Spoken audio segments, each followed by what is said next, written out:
Jimmy Swaggart podem ser considerados um dicionário bíblico, uma enciclopédia bíblica. Com esses recursos, você terá a oportunidade de se aprimorar. Para fazer o seu pedido, ligue ou visite o site.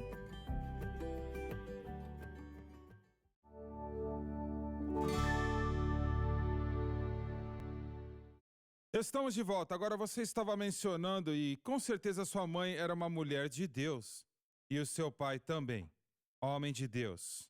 Mas eles tinham na mente deles que a santidade, a justiça, piedade, santificação. Isto se apoiava em coisas que fazemos ou não fazemos, ou vestimos, não vestimos. É isto ou não? Absolutamente. E nós não tínhamos televisão em casa, nós crescemos sem médico, eu não cresci indo para o médico, não, meus pais não deixavam ter uma árvore de Natal em casa, na época do Natal. Eles eram santidades da antiga, meu pai não bebia nem café, não podia ter café, com certeza não podia ter uma Coca-Cola, nada assim. Ah, isso é algo terrível. Aos sábados a gente tomava uma tubaína ou algo assim. Mas, sabe, eu cresci com isso, então nunca foi um problema para mim como uma criança. Uma grande família, a gente se conformou, era a posição do meu pai e da minha mãe, se tornou a nossa fé. E aí eu fui para o seminário bíblico. E no seminário bíblico da Assembleia de Deus havia muito legalismo.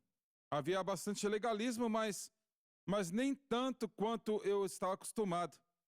E o que eu diria é que quando as pessoas que estão aprofundadas nesse tipo de santidade das antigas, e legalismo, quando eles saem, muitas vezes eles saem da igreja. Eles nunca encontram a realidade através de Cristo. E talvez eles tiveram uma experiência da salvação, mas nunca entenderam, na verdade, como conhecer e amar ao Senhor. E olhando, olha, eu não acho que nós pregávamos muito para eles entrarem na palavra.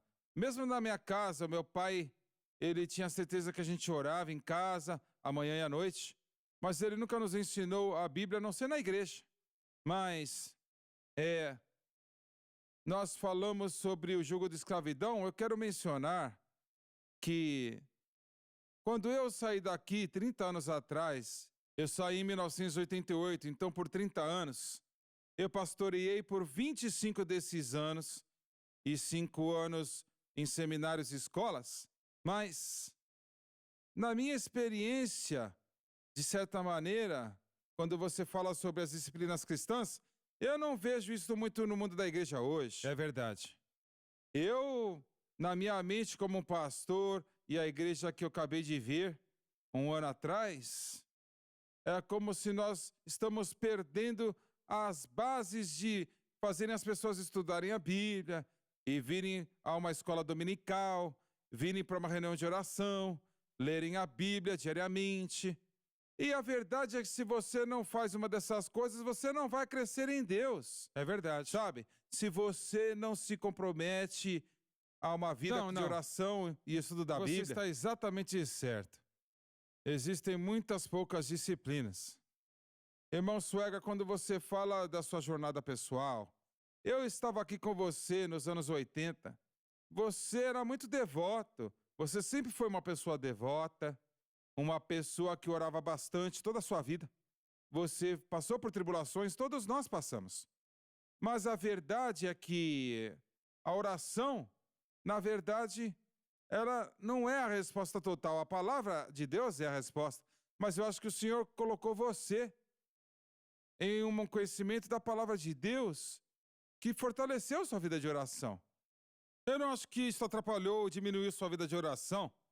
E ainda assim, nos dias em que você estava lidando com tentar entender a mensagem da cruz, em algum lugar ali, isto não era muito forte na sua vida para te ajudar naquele momento.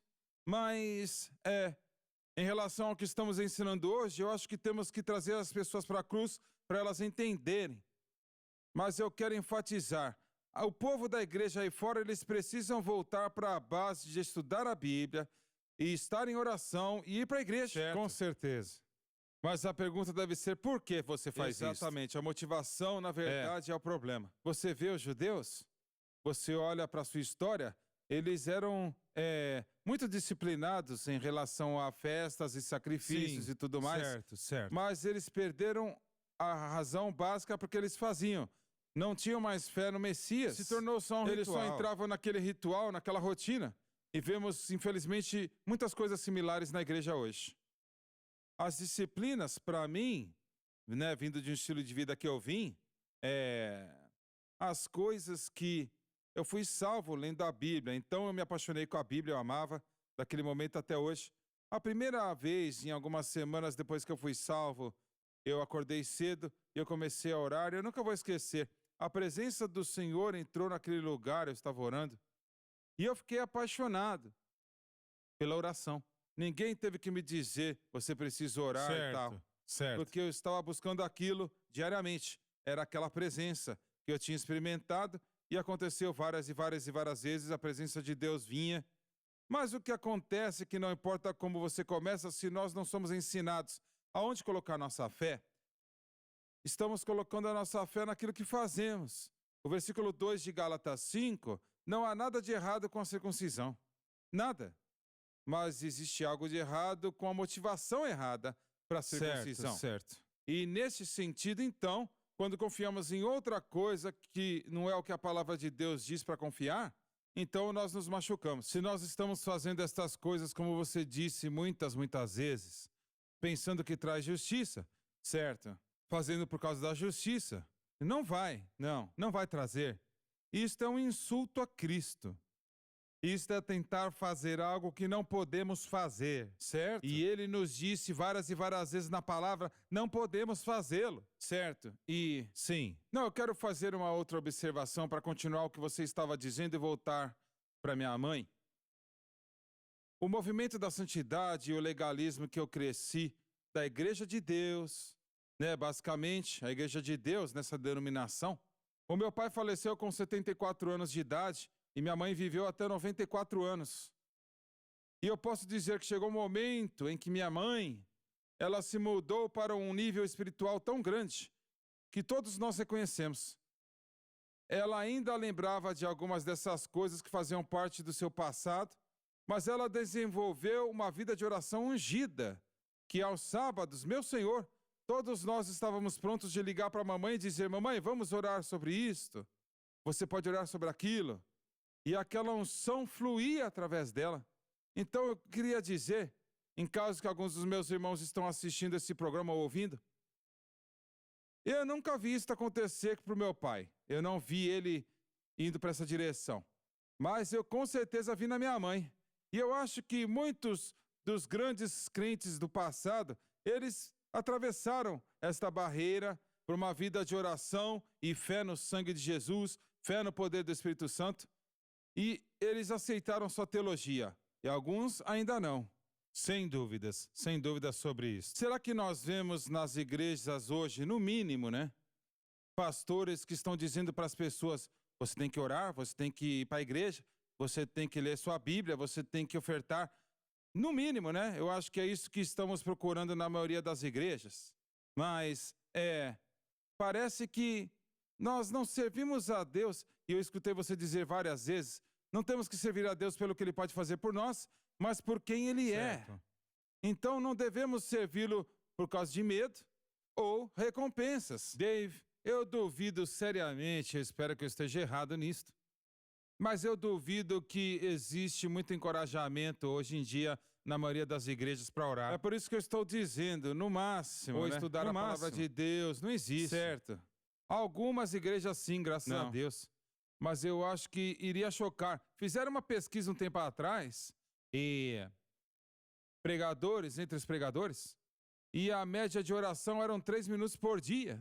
Uau! Isto não é oração, isto é uma piada. Mas não é nem as disciplinas mais, viu? Hoje a palavra de Deus está sendo insultada de tal maneira e deixada de lado. Será que eu posso também dizer aqui, quando eu olho para trás na minha vida pastoral, de pregação e pastoreado, eu não enfatizei a teologia da cruz o bastante. Eu não enfatizei. Eu tinha muita coisa que eu enfatizava, mas eu não enfatizei isto, e se você não chegar lá, você não vai entrar nas outras coisas que você está ensinando, em termos de santificação. Nós falávamos sobre o batismo com o Espírito Santo, mas até aquilo de uma maneira mais profunda. Mas, como eu vejo na minha vida, eu estou falando da maneira que eu vivi e o que eu fiz. Eu não enfatizei quebrantamento, humilhação, arrependimento e a cruz o bastante nesses últimos anos. E eu acho que a igreja precisa voltar para isso. Eu acho, Dr. Gray, não era uma atitude maligna da tua parte, você não sabia. Eu não acho que você entendia a posição da cruz e o que representa. Eu deveria saber, irmão Swagger, eu fui treinado em toda a teologia, eu deveria saber, mas eu posso te falar. Eu confesso, eu me afastei da cruz. Bem, eu não acho que você fez intencionalmente.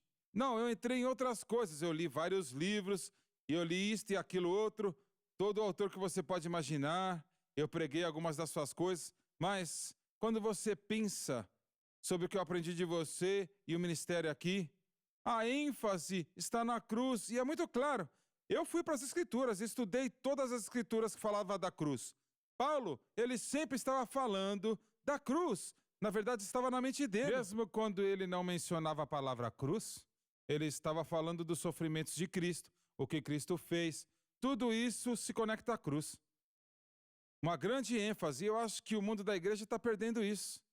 O que você está fazendo e a mensagem que você está dizendo para mim é: volte para a cruz, fique lá, se humilhe lá e viva lá. É isso aí, é isso aí.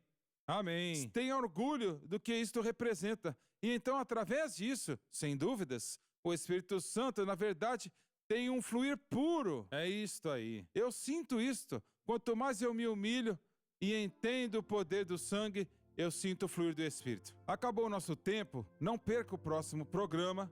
Que Deus te abençoe.